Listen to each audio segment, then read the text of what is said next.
everybody, my name is Ruby525 and welcome back to the Mud Buddies server. So today, I actually have something I want to work on in town, but first I wanted to give you a little update on how I'm doing on my house, because I have been working on that off camera. So obviously you guys know the downstairs, you know all the things I've done. I added a little cat area on either side under the stairs, so that the Mud Buddies Humane Society can't come after me. And I also have been working on kind of trying to configure how I want the upstairs to look. I added some pillars, added stairs up to the attic, which I think will just have more bedrooms. I'm not sure. And then I started kind of trying to decorate the little areas. It's a little harder than I thought it would be just because of the weird shape my house is. Nothing's quite as even as I'd like it to be. But, I mean, I think it's turned out pretty good overall. My plan is to get the Enderman out soon. I like to figure out how to get a Christmas tree in here just because, I mean, it's Christmas time and I love Christmas. I've want to start decorating at the beginning of November, but my family doesn't allow that. But I don't know if I'll be able to fit one in here because my ceilings are kind of low, which would kind of burst my bubble. Maybe I should just put a big one outside. We'll try here since I have kind of a blank space, but that's pretty short. I don't know if it's going to work. Let me see. Just make it kind of a basic Christmas tree shape. Normally I like to put a top on it and make it look all cute and pretty. Like on a server that I had played on, I had a huge Christmas tree in my front yard. But I don't know if that's going to be possible with this house. Rat had actually built a Blaze farm in the Nether, which I haven't shown off yet, but I need to do that. We got quite a lot from it. It's been very productive. But yeah, my plan for today's episode is as soon as we're done here, I want to go work on the auto sorter, which I don't know anything about redstone, so we'll see how that goes. Honestly, the tree is kind of big, and it looks like an oak tree. It looks one of the basic little oak trees. It doesn't really look like a Christmas tree. So maybe I need to figure something else out. I don't know. That's something I can work on later. For now, I think it's time to work on the auto sorter. So let's pop on right over to time-lapse Ruby. So my plan for this was to move the garden bed and kind of build over the ravine right there. But then I was told by Rat that I wasn't allowed to cover the ravine, so I only ended up covering the edges so that I could get a pathway to where I want the auto sorter to be. I also got permission to remove some of the mangrove trees behind Butterfly's house so that I could fit it in there, because apparently they're a lot bigger than I thought they would be. And I will tell you, I was so proud of myself when I finished this. It was a lot of work. I think this took me a couple nights to get done. I think I just gave up, though, in the first night just because of how annoying redstone is. I know nothing about it. So right here, I was just kind of clearing some space, and then I'm going to move the garden bed. So I will talk to you guys once I start doing the actual redstone.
Okay, so I was happy with the placement of everything, and so I started actually just looking up different things to try and figure it out.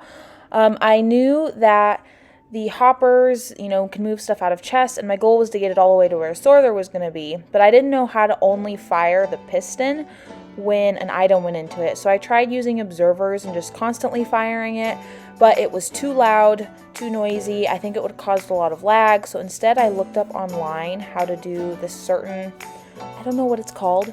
I called it a blippy thingy. It's a certain blippy thingy that makes it fire only when, I guess, the hopper moves. Like if the observer sees the hopper, then it fires the redstone. I don't know. Don't ask me to make it specific. So that was fun, I guess. I got really frustrated, but I mean, it worked itself out in the end. So after that, I tested it a million times. I needed to figure out how to get the items over to the sorter. I tried using hoppers, but I couldn't get the items to keep going through the hoppers, so instead I opted for water streams and signs. So, because the water gets kind of wonky and you have to make it go one direction. So the water would go and then it would hit a sign and then it would like drift into the next water section and then it would hit another sign and then it'd go until it got all the way over here to the end to where I'd set up the sorter, which I ended up moving later, but I will link, I just used like a wiki how-to page. I know it sounds ridiculous, for the sorter. I will link that in the description below. I don't know anything about it. I just know that it has comparators and repeaters and redstone torches and hoppers. That is pretty much the extent of my knowledge. I know there's a chest where things go where they don't have a chest. I'm sure that makes perfect sense to you. So there's one row for each type of thing. And now I didn't do every single farm thing that we have. I just did the main stuff. So carrots, potatoes, wheat, melons, pumpkins, bamboo, I think. Oh, and not radishes, beetroot. Those were it, and I didn't do the seeds, only the products. So as you can see, I'm still setting up all of the water systems and trying to figure that out. I had to block off a little bit of the ravine underneath just to get my water to go all the way through. And then I was using actually a bubble elevator to get everything up. So what it does is it goes through the water, hits the bubble elevator, is thrown up, and then the elevator eventually, it's built higher, and then it hits the input hopper chest thing on the top there. And then it is sorted into its individual stuff. I've had to set up a couple other redstone things for the server, which you guys can't know about yet because it's top secret.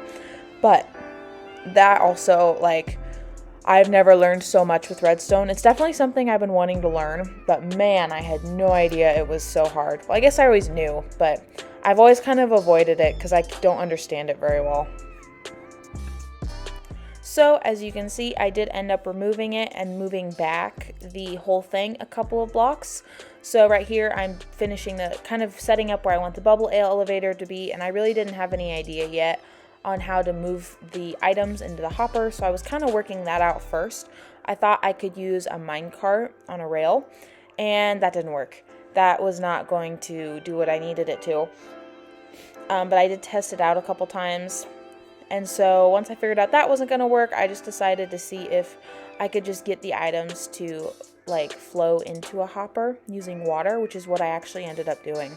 The water goes up, and then it flows out onto the first hopper, and then I put down a trapdoor or a sign or something, and so the water doesn't go any further, but the items flow into that hopper, and then auto sorter. I'm sorry, I haven't been very helpful in explaining these things to you guys. I think it was and I know this is a bit of a shorter episode, but I have some really cool things that I've been working on with some of the other members, and I promise we'll be getting to that soon. We're just waiting for a couple other things to be finished up. So this is the finished auto sorter. I have yet to decorate it. It definitely needs decoration. I want to put a tent around it, but for now, I think that's going to be all. So here's one last final view. It comes through the chest, down, and the piston is fired, or not piston, the dispenser is fired. It goes through the water, through the streams, up into the bubble elevator, and then into its separate hoppers and chests.